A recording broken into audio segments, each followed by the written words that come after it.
আপনারা দেখছেন FN breaking news. জানাবো আজকের বিশেষ খবর। শুরুতেই হেডলাইন। শেষ হলো প্রচার।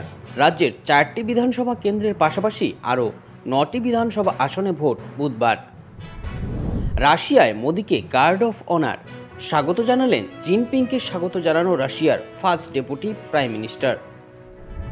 2 পুলিশ কর্তার বিরুদ্ধে কী ব্যবস্থা নিয়েছেন মুখ্যমন্ত্রী? নবান্নের কাছে রিপোর্ট তলব রাজ্যপালের।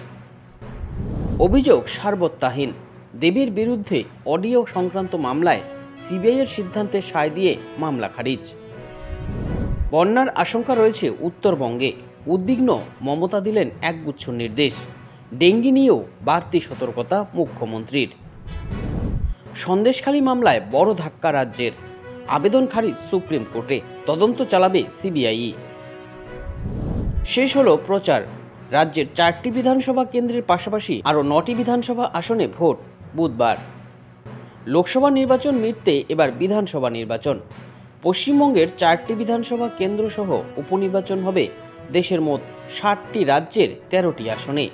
সোমবার সন্ধ্যা 6টায় শেষ প্রচার অভিযান।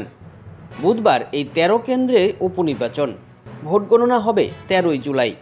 উপনির্বাচন হবে বাংলার 4টি কেন্দ্রে: নদিয়ার রানাঘাট দক্ষিণ, উত্তর 24 পরগনার বাগদা, কলকাতার মানিকতলা এবং উত্তর দিনাজপুরের রায়গঞ্জে। এর মধ্যে মানিকতলায় বিধায়ক সাধন পাণ্ডের মৃত্যুর কারণে উপনির্বাচন হচ্ছে। রায়গঞ্জ, রানাঘাট দক্ষিণ এবং বাগদায় 2021 বিধানসভা নির্বাচনে জয়ী 3 বিজেপি বিধায়ক কৃষ্ণ কল্যাণী, মুকুটমণি অধিকারী, বিশ্বজিৎ দাস তৃণমূলে যোগ দিয়ে লোকসভায় প্রার্থী হওয়ায় ভোট অবশ্যম্ভাবী হয়ে পড়ে। রাশিয়ায় মোদিকে গার্ড অফ অনার। স্বাগত জানালেন জিনপিংকে স্বাগত জানানো রাশিয়ার first deputy minister. Bharat Russia দ্বিপাক্ষিক শীর্ষ সম্মেলনে যোগ দিতে মস্কো পৌঁছেছেন প্রধানমন্ত্রী নরেন্দ্র মোদী। বিমানবন্দরে মোদীকে গার্ড অফ অনার দেওয়া হয় রাশিয়ার সরকারের পক্ষ থেকে।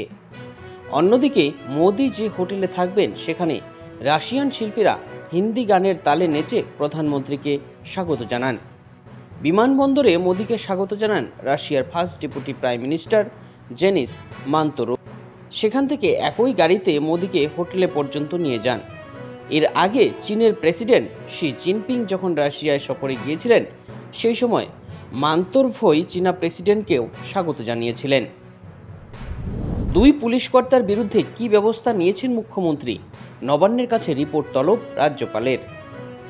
রাজ্যপালের অভিযোগের ভিত্তিতে কলকাতা পুলিশের 2 শীর্ষ কর্তার বিরুদ্ধে কী পদক্ষেপ করা হয়েছে তা রাজ্যের মুখ্যমন্ত্রী মমতা বন্দ্যোপাধ্যায়ের কাছে জানতে চাইলেন রাজ্যপাল সিবি আনন্দ বোস। একই সঙ্গে তিনি মাথাভাঙ্গা এবং চোপড়ার ঘটনায় সিবিআই তদন্ত নিয়েও রিপোর্ট চেয়েছেন নবান্নের কাছে। আজ সন্ধ্যায় রাজভবনের এক্স হ্যান্ডেলে একটি পোস্ট করে রাজ্যপাল নিজেই এই খবর জানিয়েছেন। রাজভবনের ওই পোস্টে লেখা হয়েছে, সংবিধানের 166 নম্বর ধারায় রাজ্যপালকে দেওয়া ক্ষমতার ভিত্তিতে রাজ্যের মুখ্যমন্ত্রীর কাছে 2টি বিষয়ে রিপোর্ট চেয়েছে রাজ্যপাল। অভিযোগ সারবত্তাহীন। দেবের বিরুদ্ধে অডিও সংক্রান্ত মামলায় সিবিআইয়ের সিদ্ধান্তে সায় দিয়ে মামলা খারিজ। নিয়োগ দুর্নীতিতে ভাইরাল অডিওর প্রেক্ষিতে তৃণমূলের তারকা সাংসদ দেবের বিরুদ্ধে সিবিআই তদন্ত চেয়ে মামলা করেছিল কলকাতা হাইকোর্টে। দাবি করা হয়, ঘাটালের তৃণমূল সাংসদও নিয়োগ দুর্নীতি মামলায় জড়িত। বিষয়টিতে সিবিআইয়ের মতামত জানতে চায় আদালত।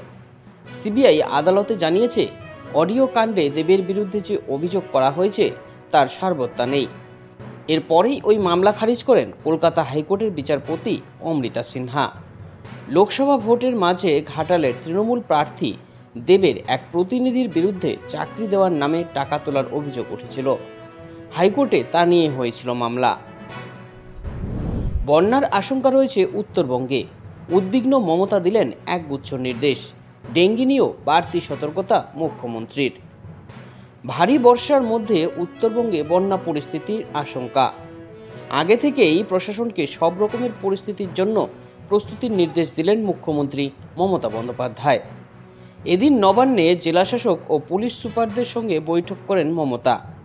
সেখানে উত্তরবঙ্গ সহ রাজ্যের সামগ্রিক পরিস্থিতি ও আইনশৃঙ্খলা নিয়ে আলোচনা করেন তিনি। প্রশাসনিক বৈঠকে মমতা বলেন, বাংলায় প্রচুর বর্ষা হয়, উত্তরবঙ্গ বৃষ্টিতে ভাসছে, বন্যার আশঙ্কাও রয়েছে। দ্রুত মনিটরিং ইউনিট খোলা হবে। সন্দেশখালী মামলায় বড় ধাক্কা রাজ্যের, আবেদন খারিজ সুপ্রিম কোর্টে, তদন্ত চালাবে সিবিআই। সন্দেশখালীর জমি দখল এবং মহিলাদের যৌন হেনস্থার অভিযোগের ভিত্তিতে সিবিআই তদন্তের জন্য হাইকোর্ট যে নির্দেশ দেয় সেই নির্দেশকে চ্যালেঞ্জ জানিয়ে করা রাজ্য সরকারের আবেদন খারিজ করে দিল সুপ্রিম কোর্ট। জমি দখল ও যৌন হেনস্থার মামলায় কলকাতা হাইকোর্টের সিবিআই তদন্তের নির্দেশকে চ্যালেঞ্জ জানিয়ে সুপ্রিম কোর্টে আবেদন করে রাজ্য সরকার। বিচারপতি গাভৈ এবং কেবি বিশ্বনাথনের বেঞ্চে মামলার শুনানি হয় আজ। শুনানিতে বিচারপতি গাভৈ এর পাল্টা প্রশ্ন, এই বিষয়ে রাজ্য সরকার কেন আবেদন করেছে, তারা কাকে প্রোটেক্ট করতে চাইছে। এরপরেই এই মামলা চালিয়ে যাওয়ার জন্য সিবিআইকে নির্দেশ দেয় সুপ্রিম কোর্ট। এখনকার মতন এখানেই। পরবর্তী খবর পেতে আমাদের সঙ্গে থাকুন।